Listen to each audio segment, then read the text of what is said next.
मार्ग प्रशस्त करें। जोरदार तालियों के माध्यम से माननीय का स्वागत करें।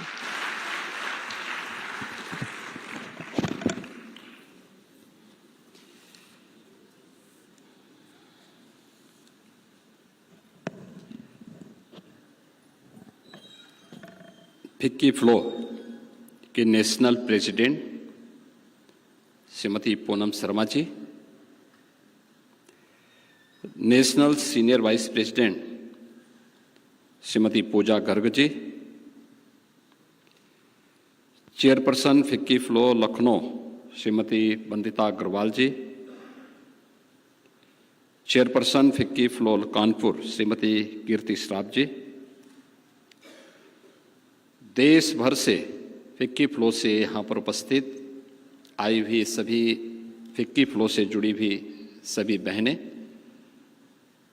मैं सबसे पहले 3 दिवसीय इस इंटर स्टेट मीट के लिए प्रदेश की राजधानी चयन करने के लिए फिक्की फ्लो के नेशनल प्रेसिडेंट और उनकी पूरी टीम को हृदय से धन्यवाद देते हुए आप सबका मैं प्रदेश सरकार की ओर से हृदय से स्वागत करता हूं, अभिनंदन करता हूं।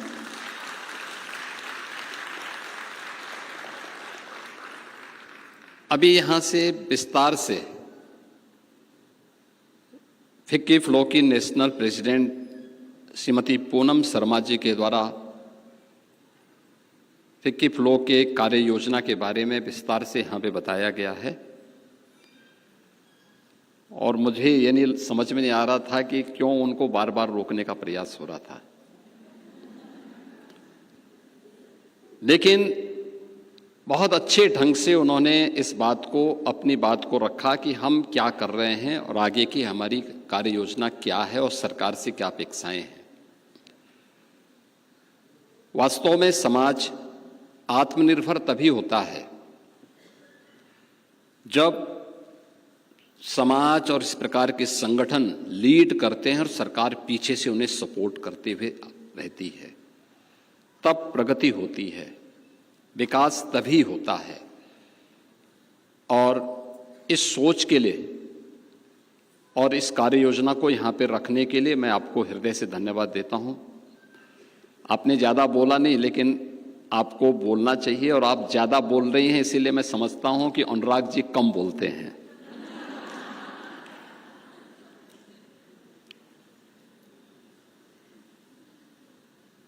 बीस चैप्टर में 16,000 से अधिक आप लोगों के प्रोफेशनल्स आपके साथ जुड़े हैं, लेकिन मेरा मानना है कि 140 करोड़ की आबादी के भारत में ये संख्या आपकी कम है।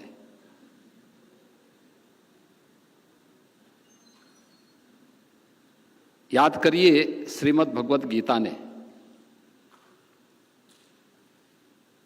एक मंत्र में बात कही, एक श्लोक में एक बात कही, कृषि गोरक्ष वाणिज्यम वैश्य कर्म, यानी वैश्य यानी ये जो जितने भी हमारे प्रोफेशनल वर्क में आते हैं, ये केवल व्यापार ही नहीं, वाणिज्य ही नहीं, आपने पिछले 11 वर्ष में बदलते हुए भारत को देखा है।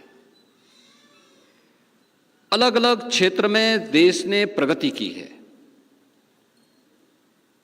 और भारत की ये अभूतपूर्व प्रगति आज दुनिया को आकर्षित करती है। हम सब इस बात पर गौरव की अनुभूति कर सकते हैं कि पिछले 11 वर्षों में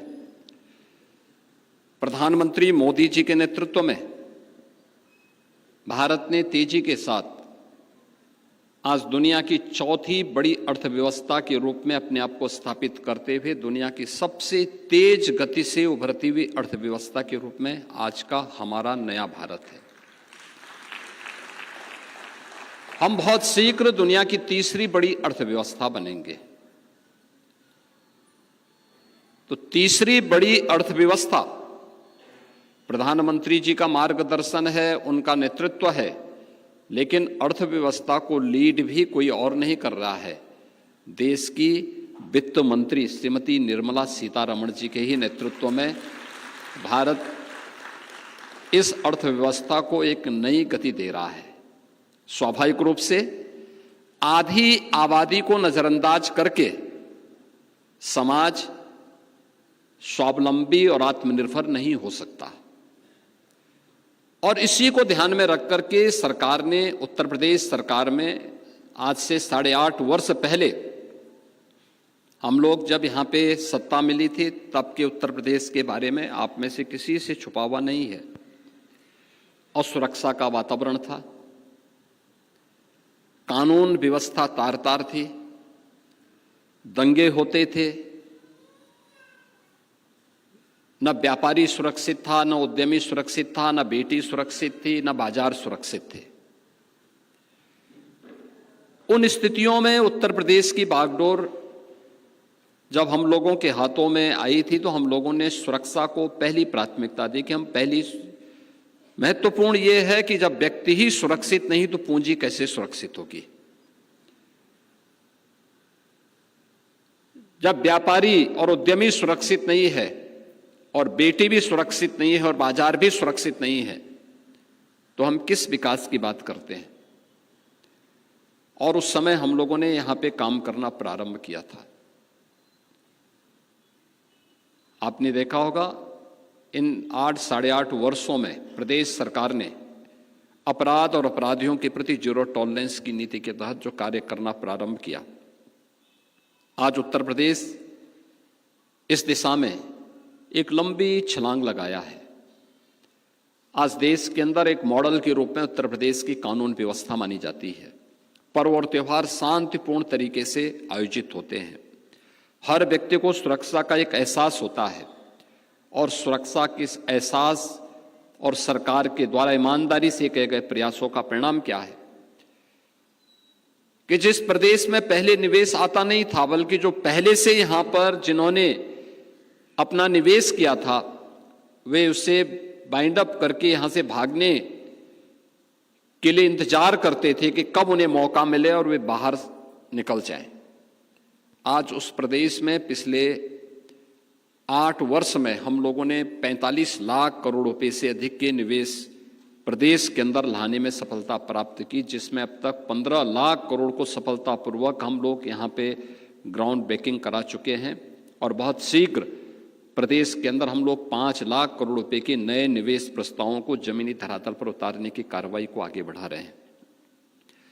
ये निवेश आया तो रोजगार भी बढ़ा, और रोजगार केवल पुरुषों को नहीं बना। यानी वीमेन वर्कफोर्स यूपी के अंदर जब हम लोग आए थे मात्र 12 से 13% था। आज ये संख्या 35 से 36%, यानी 3 गुना बढ़ा है मात्र 8 वर्ष में।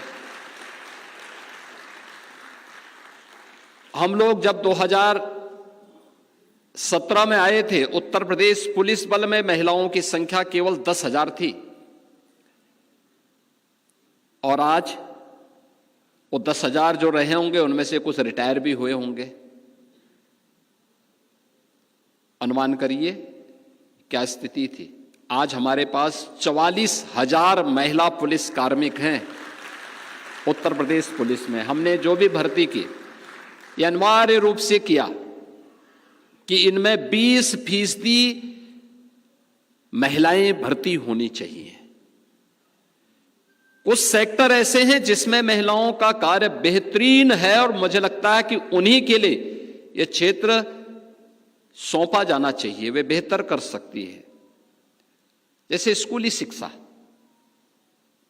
आंगनवाड़ी केंद्रों में आप जाके देखते होंगे, और मैं तो फिक्की फ्लो से कहूंगा, उत्तर प्रदेश के अंदर बेसिक शिक्षा के स्तर को पिछले 8 वर्ष में सुधारने के लिए भरसक प्रयास हुए हैं। ऑपरेशन कायाकल्प, निपुण जैसी योजनाएं प्रदेश के अंदर हर एक स्तर पर प्रारंभ की गई। हर एक बच्चे को स्कूल चलो अभियान के माध्यम से स्कूल से जोड़ने का कार्यक्रम भी किया गया। जन सहभागिता के माध्यम से स्कूलों के कायाकल्प करके उन्हें हर प्रकार की सुविधाओं से आच्छादित करने के भी कार्य हुए। आज उत्तर प्रदेश में बेसिक शिक्षा परिषद के स्कूलों में 1,60,00,000 से अधिक बच्चे वहां अध्ययन कर रहे हैं। इनमें भी बालिकाओं की संख्या ज्यादा है।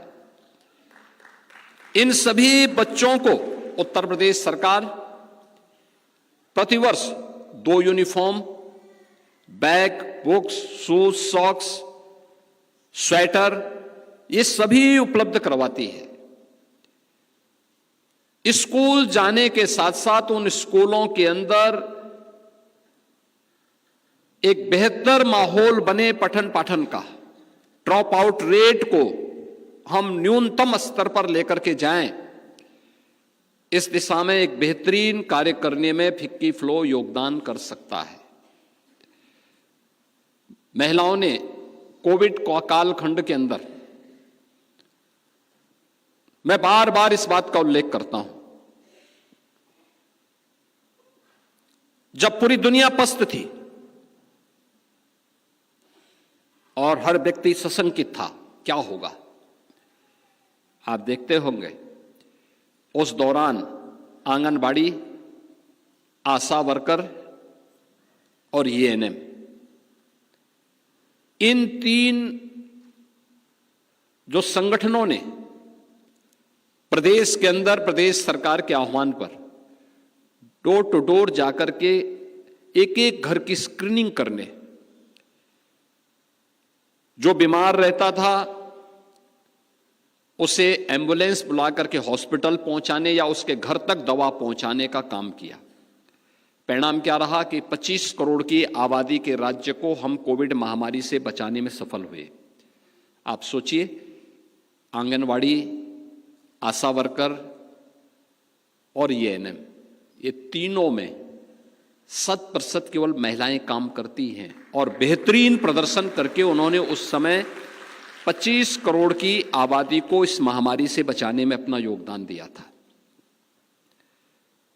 उस दौरान हमारे सामने एक चैलेंज था, क्योंकि फर्स्ट फेज में जब लॉकडाउन प्रारंभ हुआ था, लॉकडाउन के अंदर एक बात सामने आई थी कि उद्योग भी बंद होंगे, सारे काम धंधे बंद हो गए,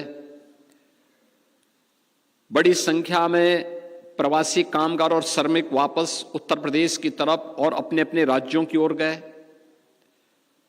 बहुत सारे राज्यों ने अपने कामगार और श्रमिकों को लेने से इनकार कर दिया था, तो हमने उत्तर प्रदेश के अंदर उनकी व्यवस्था उनकी भी की।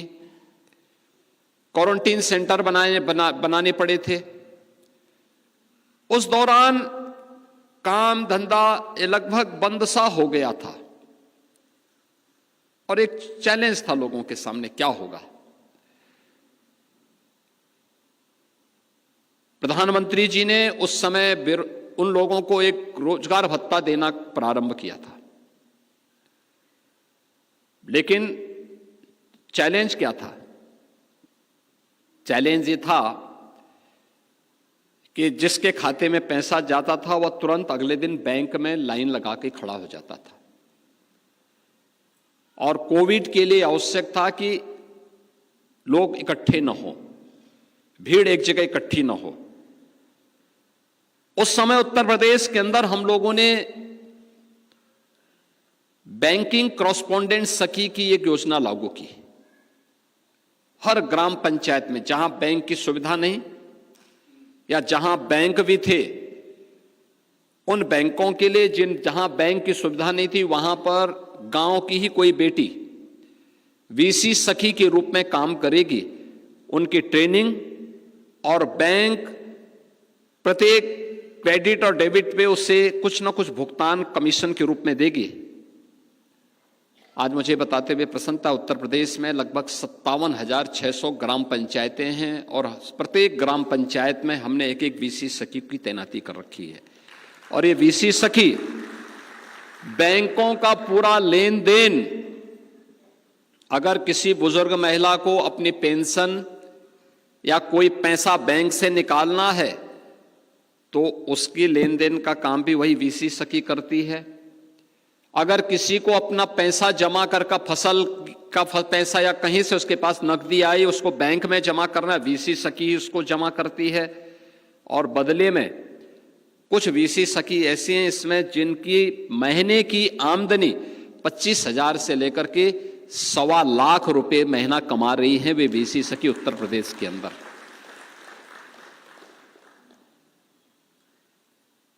पूनम जी जिस क्षेत्र से आती हैं, झांसी से, उस झांसी में 2019 में हम लोगों ने एक मिल्क प्रोड्यूसर की स्थापना की थी। वह है बलेनी मिल्क प्रोड्यूसर। एकदम जिन्हें आप कह सकते हैं कि पढ़ी लिखी महिलाएं नहीं थी, बहुत उनमें से जो उस संगठन को आगे बढ़ाती हैं, जो उसको लीड करती हैं, उनकी जो शैक्षिक योग्यता वो 8वीं पास भी नहीं है,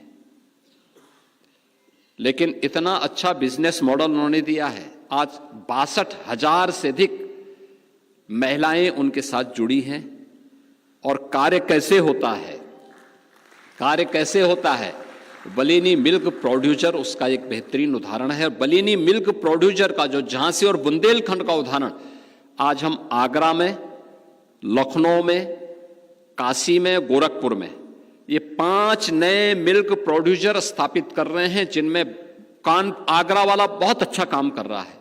काशी और गोरखपुर भी काफी तेजी के साथ उसमें प्रगति कर रहा है, जिसमें हजारों की संख्या में महिलाएं जुड़ करके आर्थिक स्वावलंबन के मार्ग के साथ जुड़ रही हैं और साथ साथ वीमेन वर्कफोर्स कुछ कर सकती है, ये भी बताने का काम कर रही है। आधी आबादी के सामने जो सबसे बड़ी चुनौती है वह उनके कार्यों को मान्यता देने के बारे में। और जब फिक्की फ्लो जैसे संगठन सामने आएंगे तो हर कोई उसे मान्यता देगा। रेडीमेड गारमेंट्स में बेहतरीन कदम आप उठा सकते हैं। आज आप देख रहे होंगे बांग्लादेश के अंदर जो स्थिति है, ग्लोबल मार्केट में बांग्लादेश की जो उपस्थिति थी वह लगातार उसमें गिरावट है। वहां के बाजार बंदी के कगार पर हैं। रेडीमेड गारमेंट्स में जो उसकी पकड़ थी वह उससे अपने आप को वंचित कर रहा है। उस मार्केट पर भारत अपनी पकड़ बना सकता है। आधी आबादी को हम रेडीमेड गारमेंट्स में प्लेटेड फैक्ट्री के मॉडल के माध्यम से आगे बढ़ाने में फिक्की फ्लो एक बड़ी भूमिका का निर्वहन कर सकता है। और ग्लोबल मार्केट की जो डिमांड है उसके अनुसार उस प्रकार की डिजाइन, उस प्रकार के रेडीमेड गारमेंट्स हम दुनिया के मार्केट को उपलब्ध करवा करके आधी आबादी की करोड़ों बहनों को उसके साथ जोड़ सकते हैं और उसके माध्यम से उन्हें आर्थिक स्वावलंबन की दिशा में आगे बढ़ा सकते हैं। अभी आपने कहा था एक औद्योगिक पार्क के लिए उत्तर प्रदेश सरकार की पॉलिसी है और मैं चाहूंगा फिक्की फ्लो इसमें आगे आए। हमने प्रदेश के अंदर एक फ्लैश पार्क की स्कीम लागू की है, जिसमें प्राइवेट पार्टी को 10 एकड़ से लेकर 50 एकड़ क्षेत्रफल में अपना उद्यम स्थापित करने के लिए गवर्नमेंट पर एकड़ के हिसाब से उन्हें सब्सिडी उपलब्ध करवाती है। और अब तक 12 ऐसे फ्लैश पार्क उत्तर प्रदेश के अंदर स्थापित करके सरकार की सब्सिडी का लाभ भी प्राप्त कर चुके हैं।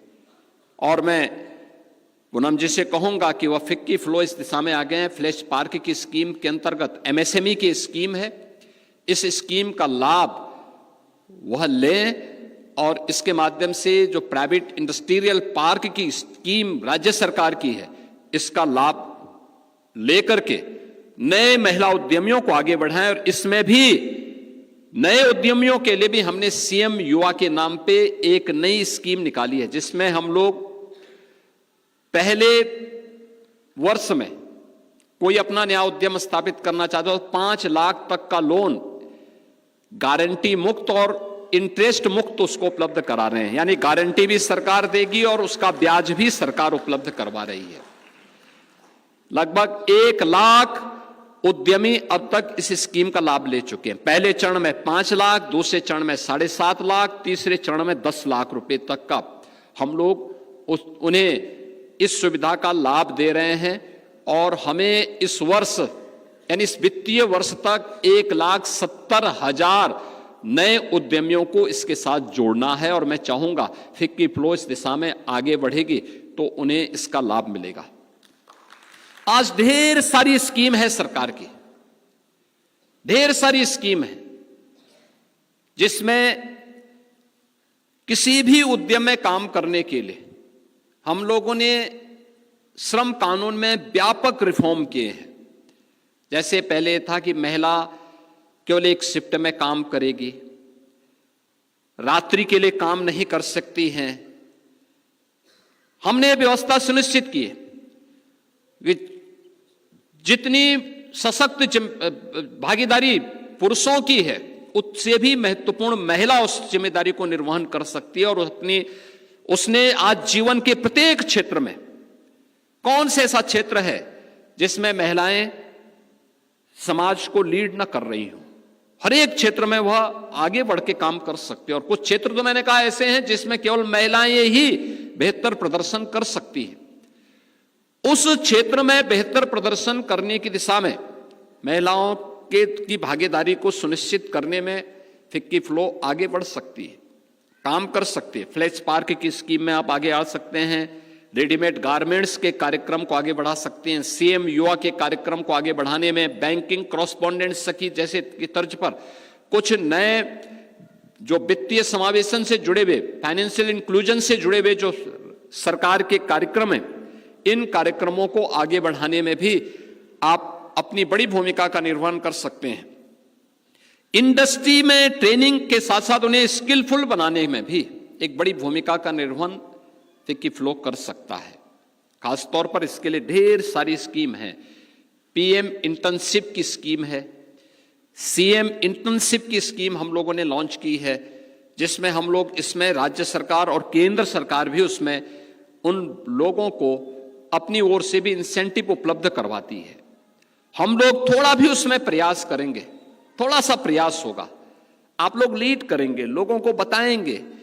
स्किल डेवलपमेंट के लिए हमने टाटा टेक्नोलॉजीज के साथ मिलकर के प्रदेश के अंदर आज के समय की जो भी हमारी आज की जो मॉडर्न टेक्नोलॉजी है, आर्टिफिशियल इंटेलिजेंस का है, आईओटी का है, ड्रोन टेक्नोलॉजी का है, रोबोटिक का है, इस पूरे क्षेत्र में ट्रेनिंग देने के लिए हम लोग हब एंड स्पोक मॉडल पर हर जनपद में हमने उस प्रकार की वोकेशनल सेंटर और स्किल डेवलपमेंट के सेंटर स्थापित किए हैं।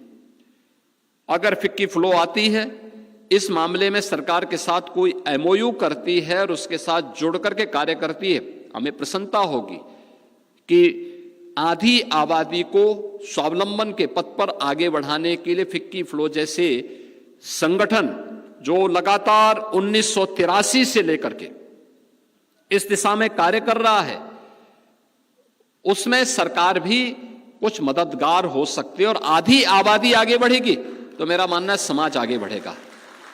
आधी आबादी आत्मनिर्भर होगी तो प्रदेश भी और देश भी आत्मनिर्भर होगा। आधी आबादी विकसित भारत के लक्ष्य को प्राप्त करने के लिए संकल्पित होगी तो भारत को विकसित होने से कोई रोक नहीं सकता है। और यही है उत्तर प्रदेश सरकार का मिशन शक्ति का अभियान। मिशन शक्ति में उसकी थीम ही है महिलाओं की सुरक्षा, उनका सम्मान और उनका स्वावलंबन। सुरक्षा पहली प्राथमिकता है। इसके लिए प्रदेश सरकार ने महिला सुरक्षा के लिए 44,000 से अधिक जो महिला पुलिस कार्मिक उत्तर प्रदेश के अंदर हैं, कार्यरत हैं उत्तर प्रदेश पुलिस बल में, इन्हें महिला बीट पुलिस अधिकारी के रूप में 10,000 से अधिक पुलिस बीट के रूप में अलग अलग स्थानों पर उन्हें जिम्मेदारी दी है कि वो महिलाओं के साथ वहां पे इंटरेक्शन करेंगे, सुरक्षा संबंधी मुद्दे पे चर्चा करेंगे। इस सुरक्षा का मुद्दा घर का हो या घर के बाहर का हो, और उसका समाधान का रास्ता उनको स्वयं निकालना है। वहां पे इंतजार नहीं करना है। अगर कोई बेटी कहती है कि मेरी सुरक्षा को खतरा है तो उस बेटी को सुरक्षा प्रदान करो। सुरक्षा जिससे खतरा है उसको वहीं पे सबक सिखाओ।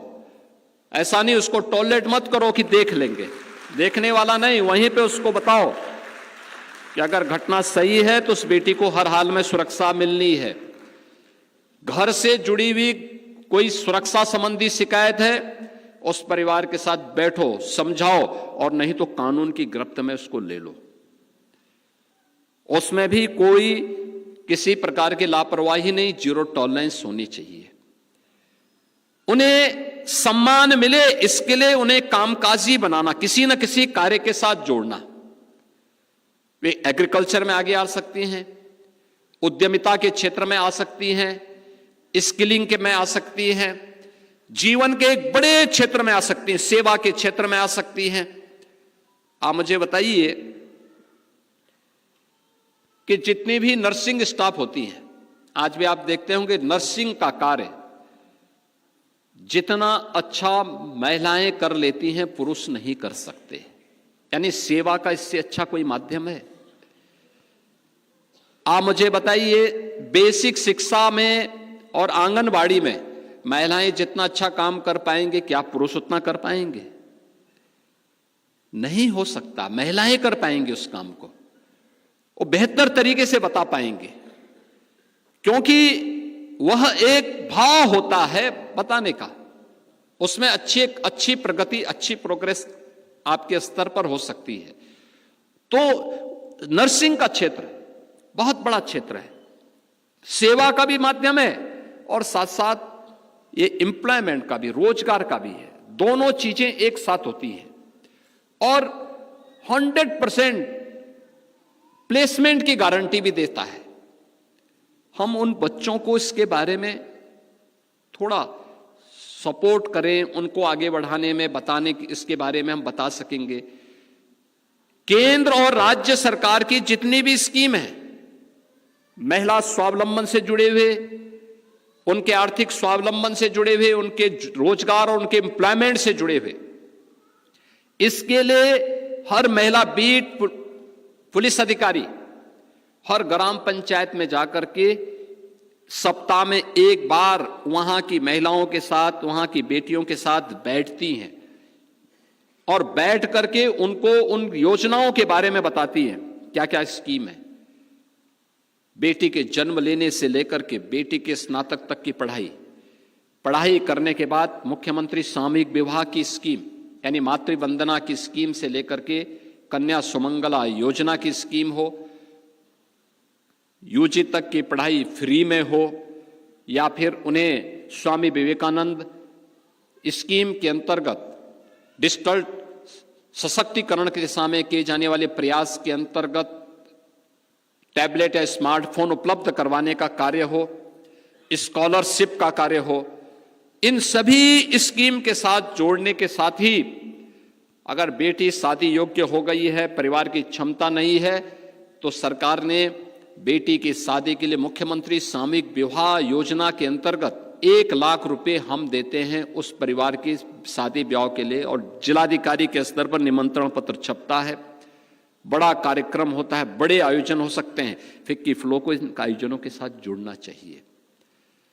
संगठन यशस्वी होगा, संगठन को आगे सब कुछ सरकार करती है, प्रशासन करती है, एक और एज एक ऑर्गेनाइजेशन के रूप में अगर आप उसके साथ जुड़ते हैं, आपका नाम भी होगा, नए लोग आपके साथ जुड़ेंगे। एफपीओस गठित हो रहे हैं, नए नए स्टार्टअप स्थापित हो रहे हैं। आज प्रदेश के अंदर 16,000 से अधिक स्टार्टअप हैं, इनमें बहुत सारी केवल महिलाएं संचालित कर रही हैं। हम भी उनको उनके साथ थोड़ा जोड़ सकें, उनके साथ बातचीत कर सकें, उनको अपने संगठन के साथ जोड़ सकें, तो ये संगठन, मेरा मानना है, अब केवल इसमें 16,000 नहीं, बल्कि पहले चरण में आपको एक लक्ष्य रखना है कि हमें इसको 16 लाख तक पहुंचाना है। और मेरा तो मानना है 140 करोड़ की आबादी के भारत में हर महिला को इस अभियान के साथ जोड़ने के साथ अगर आप कार्य करेंगे, उद्यम, हर छोटा बड़ा कार्य अपने आप में एक उद्यम है, जिसमें व्यक्ति अपनी बुद्धि का, अपने विवेक का, अपने श्रम का बेहतर उपयोग कर रहा है, वह हर उद्यम है, उस दिशा में थोड़ा बहुत प्रयास अगर कर सकते हैं तो होना चाहिए। मैं फिक्की फ्लो को इस पूरे अभियान के लिए हृदय से धन्यवाद देता हूं और उत्तर प्रदेश सरकार आपके इस पूरे अभियान में हर प्रकार का सहयोग करेगा। आपने अपने 3 दिवसीय इंटर स्टेट मीट के लिए उत्तर प्रदेश को चुना। मैं इसके लिए फिक्की फ्लो के national president, national vice president और उनके सभी अन्य चैप्टर्स को और उनके एक्स जितने भी उनके प्रेसिडेंट थे और अन्य पदाधिकारी थे, इन सबका हृदय से एक बार अभिनंदन करता हूं। आप सबके इस आयोजन के लिए धन्यवाद देते हुए अपनी वाणी को विराम देता हूं। धन्यवाद। जय हिंद।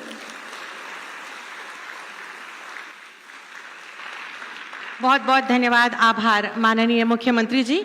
समापन उद्बोधन के लिए सुश्री पूजा गर्ग जी को, जो कि सीनियर वाइस प्रेसिडेंट हैं फिक्की फ्लो की, उनको आमंत्रित करूंगी।